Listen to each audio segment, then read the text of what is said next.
Banana Hobby would like to introduce the BlitzRC Twin 50mm ME262. This is a great beginner to intermediate flying jet. The jet features an 879mm wingspan and a 742mm length.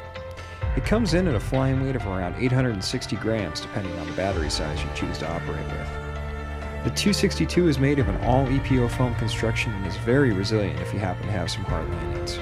In addition, it features a removable nose cone that is held on by magnets, and it will do a great job of absorbing impact if you happen to have a crash. Powering the 262 are two 50mm ducted fans being spun by 4300 kV brushless outrunner motors. These are attached to two Hobbywing 20-amp brushless ESCs. To gain access to the fan units and motors, there are removable panels on the engine nacelles that are held on by magnets. The manual recommends flying the jet on an 11.13 cell 1800 mAh 25C rated battery, and it flies very well with this battery, and it will get you a good 3 minutes of flight time. In our time flying the 262, we mainly flew with a 2240C rated battery and saw great performance and flight times at 3 minutes.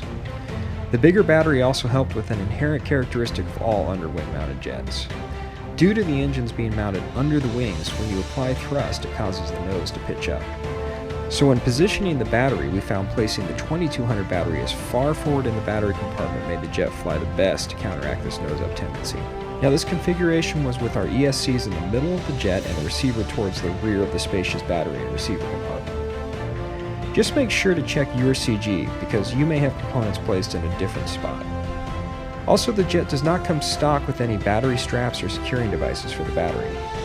So what we did was run a strip of Velcro down the entire floor of the battery compartment, which is the top of the main wing section. The wing section detaches and assembles with two screws so you can attach this Velcro easily during assembly. There's also a small inspection hatch on the belly wing section that is held on by magnets, and this allows you to feed the servo and ESC wires through to the main fuselage compartment. To gain access to the battery and receiver compartment on the top of the jet, you simply remove the magnetic canopy by lifting from the back first. The jet is operated in a 3-channel standard configuration with aileron, elevator, and a throttle channel. There are 3 8-gram micro high-speed servos, 2 for the ailerons and 1 for the elevator, and they provide ample controllability in flight. One thing I wish this jet had but does not is a rudder or a steerable nose wheel. Since the jet does not have these, there really is no directional control on the ground, but the jet does lift off in a very short distance, so you really don't need it.